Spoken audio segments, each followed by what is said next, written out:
જય સ્વામિનારાયણ વિદ્યાર્થી મિત્રો, બાયોલોજી ઈ વિદ્યાના ક્લાસમાં આપનું સ્વાગત છે.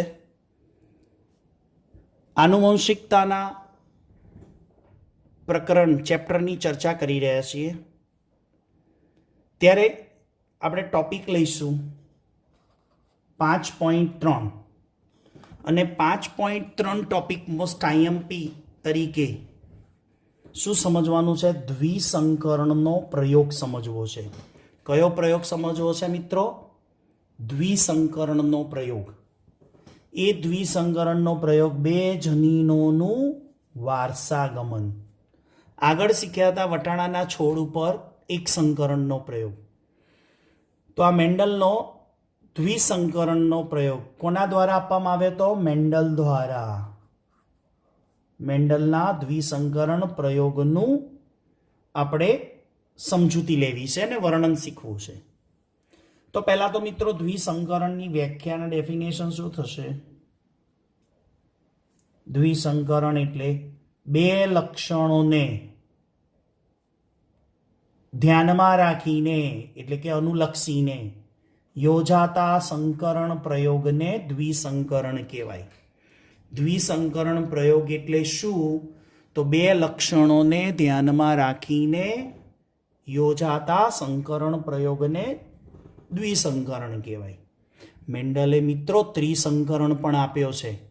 હું તમને હોમવર્ક આપીશ કે કોઈ પણ ત્રણ લક્ષણોને ધ્યાનમાં લઈને તમે ત્રિસંકરણ તમે પોતે કરો. એક વિદ્યાર્થીને આવું કીધું હતું ને કે મેન્ડલે ત્રિસંકરણ કર્યો, 4 સંકરણનો પ્રયોગ કર્યો હશે, 5 સંકરણ, 5 લક્ષણોને ધ્યાનમાં લઈ, કેમ કે એને વટાણા ઉપર કેટલા લક્ષણો સાબિત કર્યા હતા? 7 છે ને ચોપડીમાં ટેબલ. યસ. તો એ છોકરો 7 લક્ષણોને ધ્યાનમાં રાખીને પ્રયોગ કરીને આવેલો, આખો ચાર્ટ બનાવીને આવ્યો હતો. એક સંકરણના પ્રયોગમાં ખબર પડી કે કોણ પ્રભાવી છે. તો મેન્ડલે 7 લક્ષણ ઉપર એક સંકરણનો પ્રયોગ કર્યો જ હતો. 7 લક્ષણ ઉપર. પુષ્પની છોડની ઊંચાઈ, પછી બીજના રંગ, બીજનો આકાર, પણ બે લક્ષણોને ધ્યાનમાં રાખીને અહીંયા ચર્ચા કરવી છે. તો નંબર 1, લક્ષણ નંબર 1, બીજનો આકાર લેવાનો. અને બીજું લક્ષણ કયું? બીજનો રંગ. ઓકે. એક લક્ષણ છે બીજનો આકાર અને બીજું લક્ષણ છે બીજનો રંગ. ચલો એમાં આપણે ચર્ચા કરીએ. બીજનો આકાર, એમાં ગોળ, આર સંજ્ઞા તરીકે વાપરીશું, રાઉન્ડ, જે પ્રભાવી જનીન છે. ક્યારે સાબિત થયું હોય? આમાં બીજના આકાર ઉપર એક સંકરણનો પ્રયોગ કરીને સાબિત કર્યું હોય કે કેપિટલ આર સ્મોલ આર ઉપર પ્રભાવી છે. એટલે સ્મોલ આર શું થયું? પ્રચ્છન્ન જનીન થયું. એટલે કે ગોળ આકાર માટે આર અને ખરબચડા આકાર માટે સ્મોલ આર. તો કેપિટલ આર પ્રભાવી, સ્મોલ આર ઉપર, સ્મોલ આર પ્રચ્છન્ન. એટલે કેપિટલ આર સ્મોલ આર ઉપર પ્રભાવી છે. લક્ષણ બીજું, બીજનો રંગ. એમાં બીજના રંગમાં બે પ્રકારના બીજ જોવા મળે, પીળા બીજ અને લીલા બીજ. પીળા બીજ માટે કેપિટલ વાય અને લીલા બીજ માટે સ્મોલ વાય. તો કેપિટલ વાય સ્મોલ વાય ઉપર પ્રભાવી છે. એટલે કેપિટલ વાય એટલે પીળો રંગ લીલા ઉપર પ્રભાવી. ગોળ આકાર ખરબચડા આકાર ઉપર પ્રભાવી. પીળો રંગ લીલા રંગ ઉપર પ્રભાવી. એટલે લીલો રંગ શું થયો? પ્રચ્છન્ન. ખબર પડી મિત્રો? તો આગળ વધુ.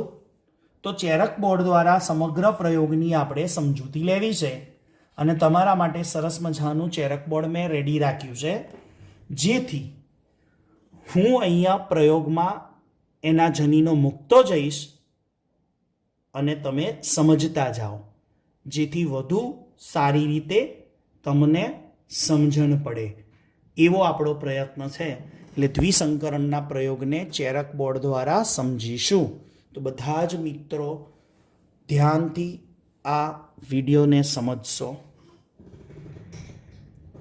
હવે આપણે જનીનોની ચર્ચા છે. તો પેરેન્ટ્સ તરીકે શું લેવામાં આવે? શુદ્ધ ગોળ, શુદ્ધ ગોળ પીળા બીજ, શુદ્ધ ગોળ પીળા બીજ. કેમ કે બે લક્ષણને ધ્યાનમાં રાખવાનો છે ને, એટલે ગોળ અને પીળા પ્રભાવી સાથે લેવાના. શુદ્ધ ખરબચડા લીલા બીજ. હવે જુઓ, સંજ્ઞા શું આવે? જનીનો હંમેશા જોડીમાં હોય. તો ગોળ માટે શું ભરું છું હું? Capital R, capital R. આ ગોળના જનીન થયા. હવે પીળાના જનીન તમે બોલો. Capital Y, capital Y. Okay. હવે આ બાજુ શુદ્ધ છે. શુદ્ધ માટે શુદ્ધ જાતો લેવા માટે અગાઉ પહેલો જ વિડીયો લેક્ચર સમજાયો હતો. ખરબચડા લીલા, ખરબચડા માટે સ્મોલ આર, સ્મોલ આર. અને લીલા માટે સ્મોલ વાય, સ્મોલ વાય. બધા જ વિદ્યાર્થીઓને સૂચના આપું છું કે જ્યારે આ પ્રયોગ સમજણ પડે અને પરીક્ષામાં દોરવાનો છે તો તમારે સ્મોલ આરની જગ્યાએ કોઈએ પેલો આર ત્રીજી એબીસીડીનો નહીં લખવાનો. આ આર કયો લખવાનો? તમારે ચોગડા જેવો આવે ને બીજી એબીસીડીનો, એ જ આર કરવાનો. તમારે ત્રીજી ને ચોથી એબીસીડીનો આર નહીં લખવાનો. ઘણા એવો આર લખે ને જાણે કર્સિવ. કયો આર વાપરવાનો? આ મેં જે અહીંયા સંજ્ઞામાં વાપર્યો છે ને એ જ આર વાપરવાનો. તમારી રીતે કોઈ અક્ષર બદલવાના નથી. આગળ સમજણ પડી ગઈ? હવે જો કોનું નિર્માણ થાય? જન્યુઓ. હા, અહીંયા પેરેન્ટ્સ એટલે કે પિતૃ પેઢી લખવાનું. આ બધું જ લખવું પડે, નહીં તો માર્ક્સ કપાઈ જાય. પેરેન્ટ્સ, જન્યુ, F1, F2 સંતતિ, આ બધું લખવું પડે, નહીતર ચાર્ટ્સની અંદર માર્ક્સ કપાય. ચલો હવે જન્યુઓ છૂટા પડે ત્યારે મેન્ડલ એક નિયમ આપ્યો હતો. જનીનો હંમેશા જોડીમાં હોય. જ્યારે જન્યુઓનું સર્જન થાય ત્યારે એક જનીન એક જન્યુમાં, બીજો જનીન બીજા જન્યુમાં. સમજો, આ કેપિટલ આર છે. એક આર આ જન્યુમાં જાય અને બીજો આર આ જન્યુમાં જશે. Okay. Capital Y, yes, capital Y. હા, જન્યુઓ બને ત્યારે કારકો એકબીજાથી છૂટા પડે, જેને વિશ્લેષણ કીધો હતો નિયમ મેન્ડલે. કયો નિયમ કીધો હતો? વિશ્લેષણ. વિશ્લેષણ એટલે કારકો હંમેશા જોડીમાં હોય. જ્યારે જન્યુઓનું સર્જન થાય ત્યારે એક જન્યુ, એક કારક એક જન્યુમાં, બીજો કારક બીજા જન્યુમાં. હવે જુઓ, આ એક કારક એક જન્યુમાં, બીજો કારક બીજા જન્યુમાં. સ્મોલ વાય છે લીલા માટેના. એક કારક એક જન્યુમાં, બીજો કારક બીજા જન્યુમાં. હવે જન્યુઓનું જોડાણ જુઓ. આ જન્યુને આપણે નરજન્યુ કહી દઈએ, બરાબર. આને કયા નરજન્યુ કહીએ? તો આને કયા જન્યુ કહીએ? માદાજન્યુ. તો આ નરજન્યુ માદાજન્યુ સાથે ફલિત થાય તો જુઓ,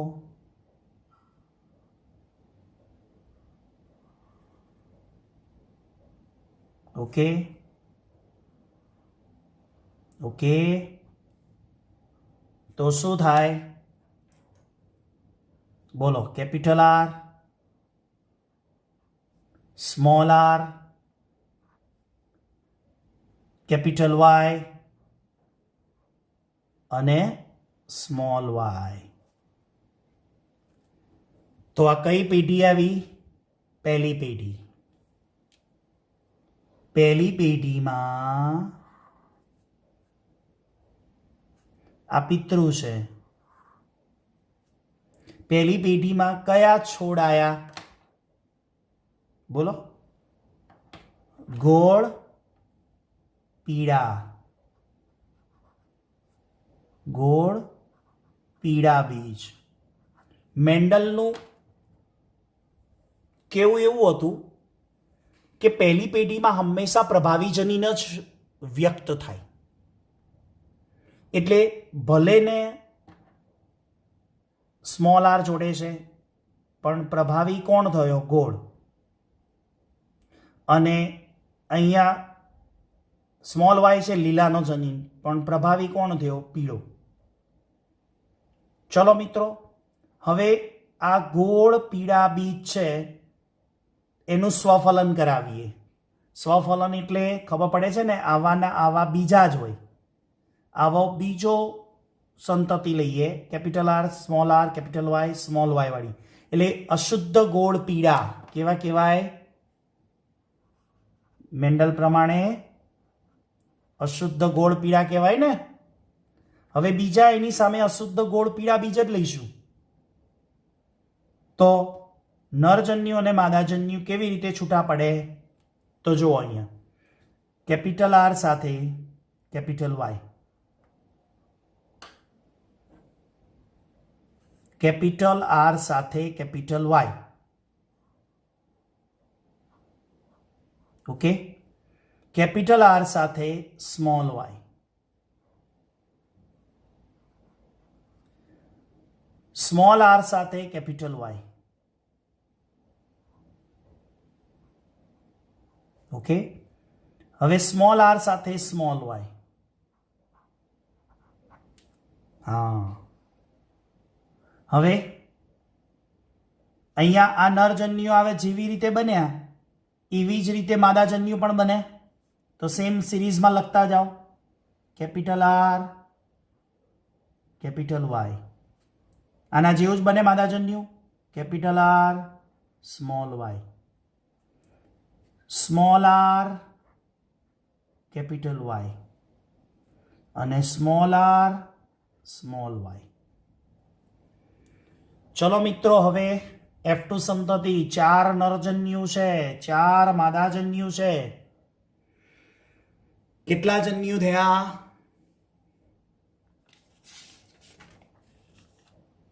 સૂત્ર આપી દઉં મેન્ડલે, 2n. n એટલે કોઈ બી એક જન્યુઓની સંખ્યા. તો અહીંયા તમે લખી દો 2⁴. એટલે શું આવે? 2 ગુણ્યા 2 ગુણ્યા 2 ગુણ્યા 2. કેટલા થાય? 4. 4 ગુણ્યા 4 16. તો જો કેટલી સંતતિ આવે? આ સૂત્ર યાદ રાખજો. જો n બરાબર જન્યુ લેવાના, એ કાં તો નરજન્યુ લો કાં તો માદાજન્યુ. જન્યુ આપણે 4 જ લઈએ, બરાબર? તો કેટલી સંતતિ થાય? 16. તો આપણે કેટલી સંતતિ ભરવાની છે? 16 સંતતિ ભરવાની છે. ચાલુ વિડીયો લેક્ચરની અંદર તમારા માટે આ બ્લેન્ક રાખ્યું છે અને એની સાથે સાથે તમારે ભરતા જવાનું છે, બરાબર છે? અને આખો પ્રયોગ સમજતા જવાનું છે. તો ખ્યાલ આવશે ને મિત્રો? સરસ, ગુડ. ચલો હવે આપણે ભરતા જઈએ એક પછી એક. ચલો અહીંયા શું આવશે? આ બે જોડીએ તો બોલો, capital R capital R, capital Y capital Y. ચલો હવે આ જનીન આ સિરીઝમાં જઈશું. તો અહીંયા શું આવશે? Capital R capital R, capital Y small Y. પછી અહીંયા capital R small R, capital Y. Okay.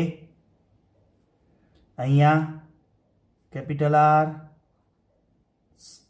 Small R, capital Y, small Y. चलो अहींया कैपिटल आर, कैपिटल आर, पछी capital Y, small Y, capital R, capital R, small Y, small Y. पहला R ज लखवानो capital, capital R, small R, capital Y, small Y. पछी अहींया capital R, small R, small Y, small Y. बराबर ध्यान राखवानो भरती वखते, capital R, small R, capital Y, capital Y.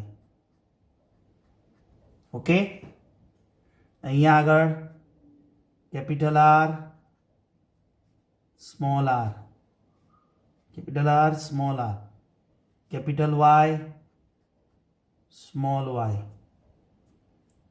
Small R, small R, capital Y, capital Y,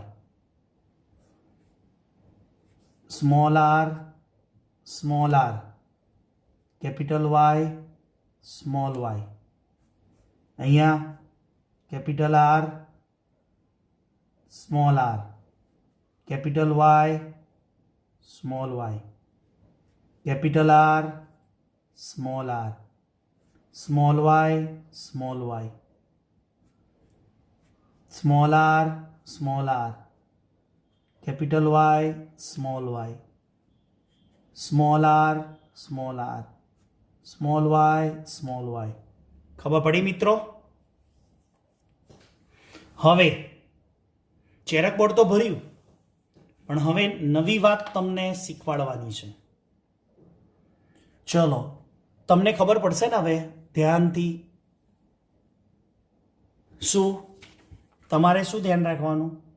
are small are उपर प्रभावी, capital Y small Y उपर प्रभावी। एटले जो आ होय अने आ बे साथे होय तो कोण व्यक्त थाय? गोळ बीज। आ ने आ साथे होय तो कयो व्यक्त थाय? पीळो। खबर पड़ी? हवे जोजो मारी साथे बधा भरता जजो। तो आ कया बीज आवे? कैपिटल आर तो गोळ, कैपिटल वाई पीळा। तो हूँ शुं लखूं?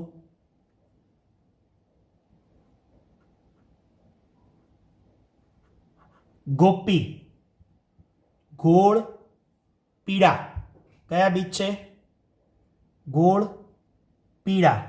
अहींया शुं हशे? Capital R, capital Y, small Y. तो गोळ पीळा गोपी। अहींया पण गोपी। अहींया गोपी। अहींया गोपी। अहींया कैपिटल आर छे मित्रों अने स्मॉल वाई एटले गोळ लीला गोली। जो कलर बदल्यो मैं स्केच पेन नो। कैपिटल आर एटले गोळ अने स्मॉल वाई एटले लीला। बीजू अहींया कैपिटल आर, अहींया कैपिटल आर छे ने अहींया कैपिटल वाई छे तो पी गोळ पीळा। अहींया केवा आवशे? बोलो। गोळ लीला। कया? गोळ लीला बीज। नेक्स्ट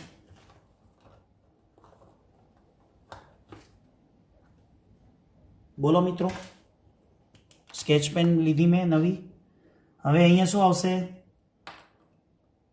ગોળ પીળા એટલે ગોપી. અહીંયા પણ ગોપી. અહીંયા કોણ આવ્યું? જો સ્મોલ આર આવ્યું. સ્કેચ પેન બદલું કલર.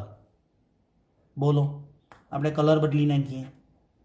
અહીંયા સ્મોલ આર આવ્યું એટલે ખરબચડા આવે. ખરબચડા પીળા ખપી. પછી અહીંયા ખરબચડા પીળા એટલે ખપી. ખરબચડા પીળા. અહીંયા capital R capital Y small Y તો શું આવશે? ગોપી. અહીંયા ગોળ લીલા તો કઈ સ્કેચ પેન આવે? લાલ તો ગોલી.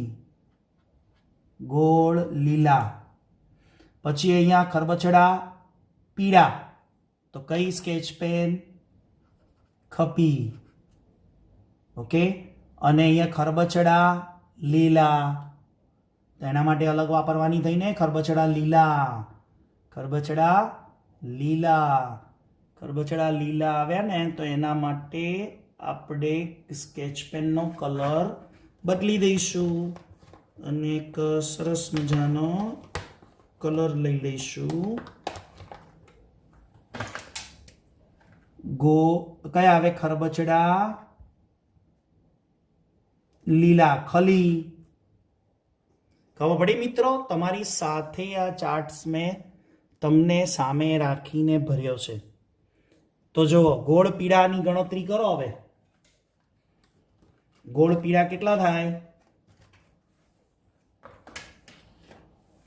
1 2 3 કલર ઉપરથી પકડી લો. 1 2 3 4 5 6 7 8 9. ગોળ પીળા કેટલા? 9.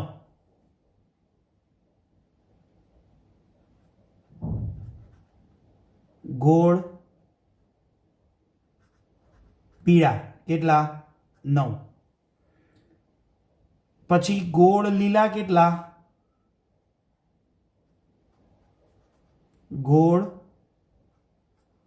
ગોળ લીલા કેટલા? 3. ખરબચડા પીળા કેટલા? ખરબચડા પીળા કેટલા? 3. અને ખરબચડા લીલા કેટલા? 1. તો કેટલું પ્રમાણ આવ્યું? 9:3:3:1. આ પ્રમાણ થયું દ્વિસંકરણ પ્રયોગનું F2 સંતતિનું પ્રમાણ. મગજમાં ક્લિયર થાય છે મિત્રો? સરસ મજાનો પ્રેક્ટિકલ છે. આગળ જુઓ એનું પ્રમાણ શું છે એની ચર્ચા કરવાની છે આપણે. સમજવાનું તો મેઇન તો આ છે ને. પ્રયોગ કર્યા પછી શું સમજવાનું? તારણ. તો પરિણામ શું હતું? તો F1 સંતતિની અંદર વિષમયુગ્મી ગોળાકાર બીજ હતા અને વિષમયુગ્મી પીળા એટલે ગોળ પીળા હતા F1માં પણ અશુદ્ધ હતા, વિષમયુગ્મી હતા. ગોળ પીળા સમયુગ્મી પણ હોય ને. F2 સંતતિમાં સ્વરૂપ પ્રકાર કેટલો આવ્યો? 9:3:3:1. હવે અહીંયા એનો રેશિયો આપ્યો છે સરેરાશ. 16 સંતતિમાંથી 9 ગોળ પીળા છે. ગોળ પીળા બીજ કેટલા? 9માંથી 16. ગોલી કેટલા? 16માંથી 3. ખરબચડા પીળા કેટલા? 16માંથી 3. ખરબચડા લીલા કેટલા? 16માંથી 1. તો આ પ્રમાણ બધાએ યાદ રાખવાનું છે. આ સ્વરૂપ પ્રકાર. ઓકે. હવે જો મિત્રો, બે વસ્તુ તમને એક સરસ મજાની સમજાવું. જનીન પ્રકાર અને સ્વરૂપ પ્રકાર. તો જો આગળ 7 મળે છે ગોળ પીળા કયા કયા પ્રકારના હોય? તો ગોળ પીળા માટેના જનીન જો કેપિટલ આર કેપિટલ વાય આ હોય તો પણ ગોળ પીળા. પછી કેપિટલ આર સ્મોલ આર હોય, કેપિટલ વાય હોય તો પણ ગોળ પીળા. આ ગોળ પીળા ક્યારે ક્યારે હોય? તો આ ચાર જે છે એ આપણને બતાવે છે ગોળ પીળા. તો ગોળ પીળા હોવાના જનીનો છે આ, ધ્યાનમાં રાખજો. પછી બધા જુદા છે. જો આ 1, આ 2, આ 3 અને આ 4. આ બે સરખા નથી, જુદા છે. ચારે ચાર જુદા છે. હવે ખરબચડા પીળા માટે કેટલા પ્રકારના છે? જો small R capital Y small R capital Y ખરબચડા પીળા માટે. ખપી કેટલા મળેલા આપણને? 3.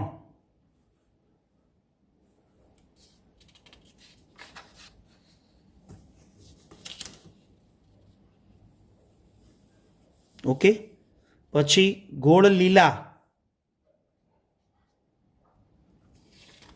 ક્યાંક મિસ્ટેક. ઓકે, ખપી.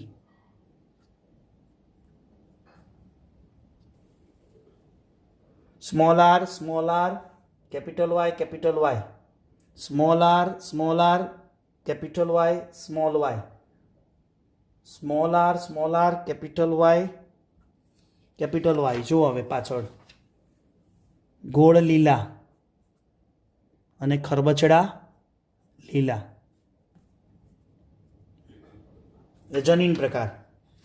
હવે એક રેશિયો આપ્યો છે સમજવા માટે. જો જનીન પ્રકાર અને સ્વરૂપ પ્રકાર, એ રેશિયાને આપણે સમજીએ. તો જે આપણે રેશિયો સમજવો છે એને એક બાજુ આપણે જનીન પ્રકાર લઈશું અને બીજી બાજુ આપણે સ્વરૂપ પ્રકાર લઈશું. સમજો મિત્રો. હવે ગોળ પીળા જે છે, બરાબર, એ ગોળ પીળા 9 બીજ મળે આપણને, પણ 9 બીજ સ્વરૂપ પ્રકાર છે, 9 સ્વરૂપ છે. ગોળ પીળા 9 પ્રકારે મળે. એ કેવી રીતે 9 જનીનો? જુઓ, કેપિટલ આર કેપિટલ વાય હોય, capital R small R capital Y હોય, તો આવા 2 જનીન છે. હવે આને તમારે સાથે રાખવા પડશે. સાથે તમારે મિત્રો નોટ્સ બનાવી અને આ ટેબલ જોવાનું. આ ટેબલની અંદર જુઓ, કેપિટલ આર કેપિટલ વાય છે. તો કેટલી વાર છે એવું? ગોળ પીળામાં જુઓ, આ એક જ વાર છે આવું, બરાબર. જ્યારે capital R small R capital Y એ કેટલી વાર છે? 2 વાર છે. જુઓ, કેપિટલ આર પછી કયું કીધું? સ્મોલ આર વાળું શોધી કાઢો. તો capital R small R capital Y એક વાર અને આ બીજી વાર છે ને. એટલે એવા જનીન કેટલા છે? 2. પછી capital R capital Y small Y એ કેટલી વાર છે? ગોપીમાં જો સ્મોલ વાય વાળું પકડો, ગોપીમાં capital R capital Y small Y એક આ, બરાબર, સ્મોલ વાય છે. પછી એક આ રહ્યું, કેપિટલ આર એક આ અને કેપિટલ આર કેપિટલ વાય 2. એટલે 2 ને 2 4, 4 8 અને 1 9. Capital R small R capital Y શોધી કાઢો. Capital R small R capital Y small Y 1, પછી 2, પછી 3 અને પછી 4 છે ને. ઓકે. પછી આ બીજા માટે 1 અને 2 થઈ ગયા. 2 આ, પછી આ 2, 1 અને 2 થઈ ગયા. નાના માટે 1. તમે આ ટેબલનો સ્ટડી કરજો. આના ઉપરથી તમારે આ ટેબલ ચેક કરવાનું છે. આ તમારું હોમવર્ક છે, બરાબર. આ ટેબલ સામે મૂકવાનો F2 સંતતિનો, એમાં આ જનીનો છે અને જે લખાણ છે ને આપણે સ્વરૂપ પ્રકારને ગણીશું. એની સાથે તમારે આની ગણતરી કરીને ચેક કરવાનું છે કે કેવી રીતે આ 1 2 2 4 ટોટલ 9. તો આનું પ્રયોગને બરાબર સમજી લખીને પછી તમે આનો સ્ટડી કરજો. કોનો બેનો સ્ટડી કરવાનો? એક આ F2 સંતતિનો સ્ટડી કરવાનો અને પછી આનો સ્ટડી કરવાનો. એટલે ટોટલી તમને ખબર પડે પછી જ આપણે આગળ જઈશું કે આ દ્વિસંકરણ ઉપરથી મેન્ડલ શું સાબિત કરવા માંગતા હતા, એનું તારણ, એના નિયમો, દ્વિસંકરણના પ્રયોગના નિયમો અને તારણો આ પ્રયોગમાં અત્યારે આટલા ચેરકબોર્ડથી તમને ખબર પડશે ને પછી જ આપણે આગળ જઈશું. તો એ આવતા વિડીયો લેક્ચરની અંદર તમને એનું આપણે સમજૂતી આપીશું. એટલે બરાબર આનો સ્ટડી કરજો. ભલે એક દિવસ આખો જાય અથવા તો કલાક આખો જાય, બેસીને ડ્રોઈંગ કરીને નોટ્સમાંથી અને સમજજો. પછી જ એના નિયમમાં સમજૂતી ખબર પડશે. તો આવતા વિડીયો લેક્ચર સુધી સૌને જય સ્વામિનારાયણ.